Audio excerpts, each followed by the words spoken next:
Hello, my name is Grace and I make fashion and lifestyle content from Japan.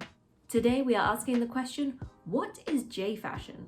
First, let's break it down. The J means Japanese, so it means literally Japanese fashion. When people hear the term Jfashion or they're hashtagging Jfashion on Instagram or the like and showing their pictures of their outfits, etc., usually what people are thinking about is Lolita fashion, Harajuku fashion, lam fashion, mori girl, decora, all sorts of brightly coloured alternative fashions. That's right, alternative fashions. Jfashion is not what people are wearing every day. So despite the term being used for Japanese fashion, it really doesn't mean the everyday fashions that people are wearing. Here's a few of the styles that go under Jfashion as it is now.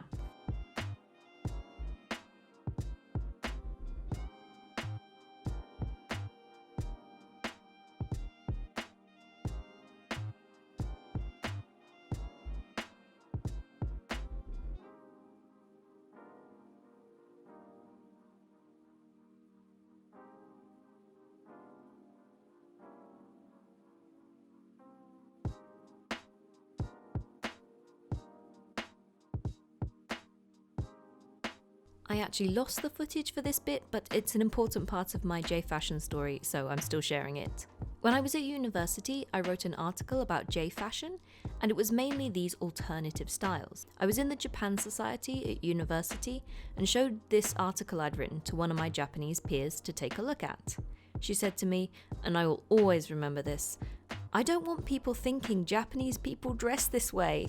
Can you change the title or something?" She was Japanese, but she didn't want to be associated with what we Westerners call Jfashion. Because these styles were so out of the norm, she didn't want that to be people's only perception of Japanese fashion. And it's definitely one of the reasons I have my channel today, to show those normal fashions too. I'm not here to burst any bubbles, but Harajuku is not what it used to be. And when people think Jfashion, they tend to think of Harajuku and expect to go to Harajuku and see the streets lined with lolitas and decora and brightly coloured outfits and wow, all of that, and you really probably won't have that experience. You might see a few people if you're lucky, or maybe if it's the weekend, but generally that's not the situation in Harajuku anymore.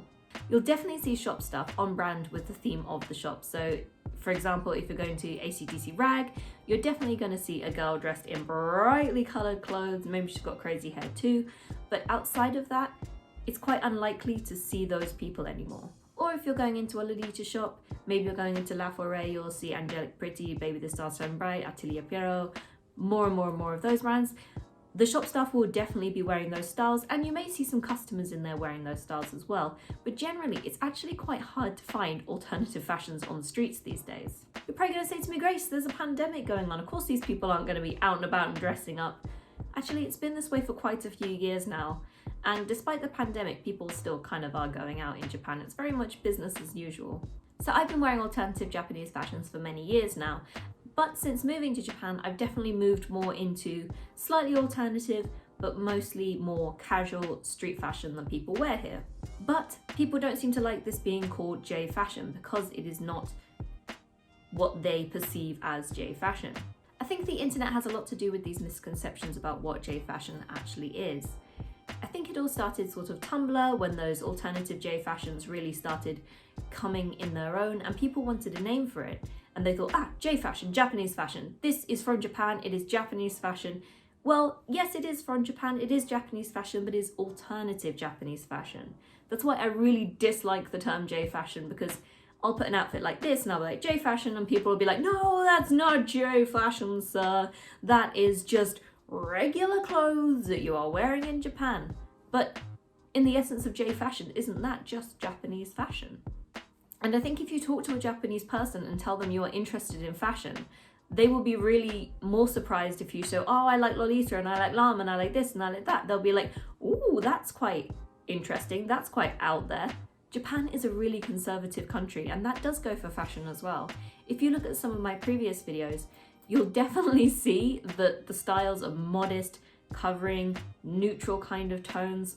People don't really go out for like bright, crazy colors. And if they do, they're like, wow, that's a look, that's a thing you've got going on there.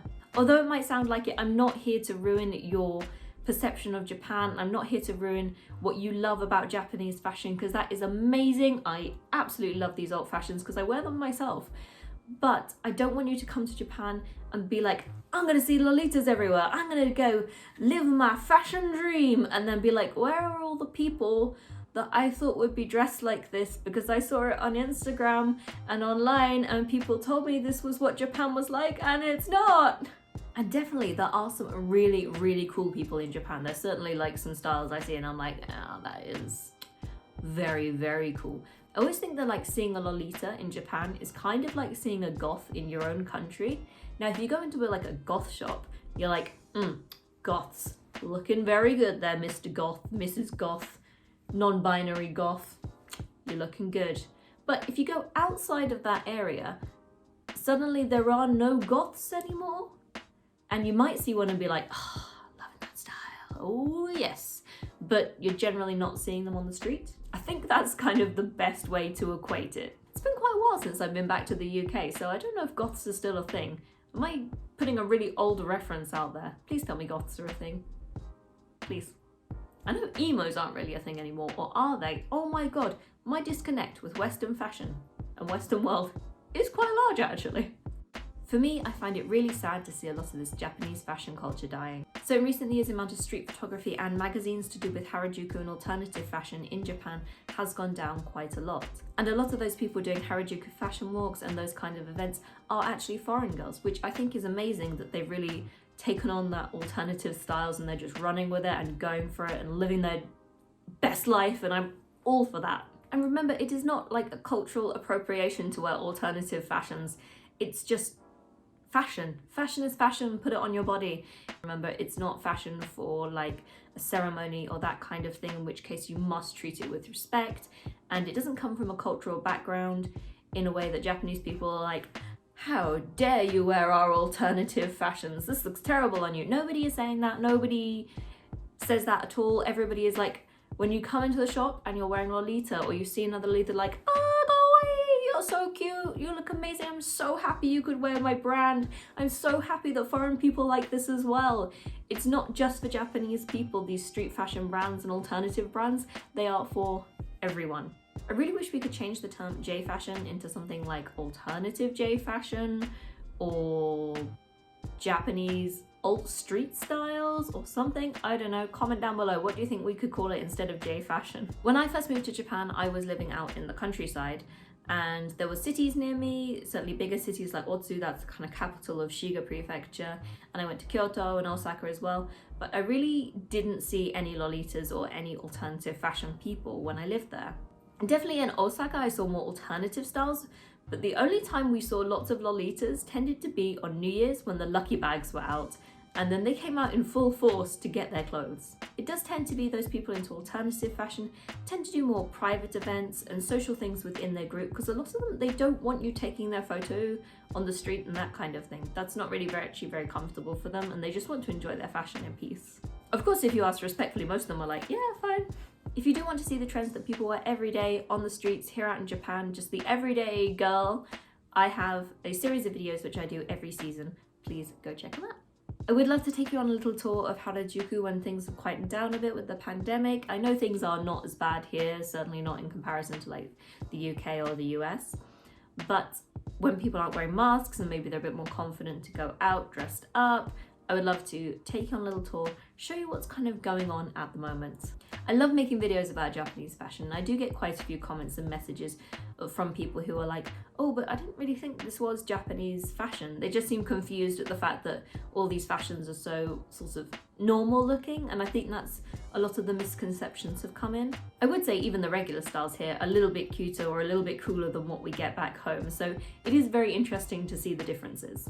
What I really want to do is show you the real Japan and show you what people are really wearing, and not necessarily break misconceptions, but just show you the other side of things and more what to expect when you come here. So if you're dressed up really, really cute in Lolita or whatever, I'm sure you look absolutely fantastic. I don't want you to be like, oh my God, I feel a little bit uncomfortable because no one else is dressed alternatively, and I sort of expected that, and I do feel a little bit uncomfortable with that.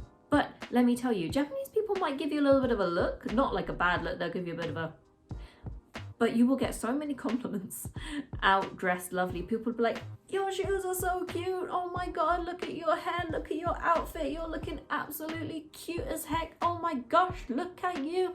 Like, you will get so much positivity from it. Trust me, don't feel uncomfortable. Just bear in mind that you're probably going to be the only one, unless you're going to an event, or of course, in which case there'll probably be lots of other people dressed similarly. So Jfashion is what you make of it. Remember, you do you, wear the fashion that makes you happy. I mean, I have barely scratched the surface when it comes to Jfashion.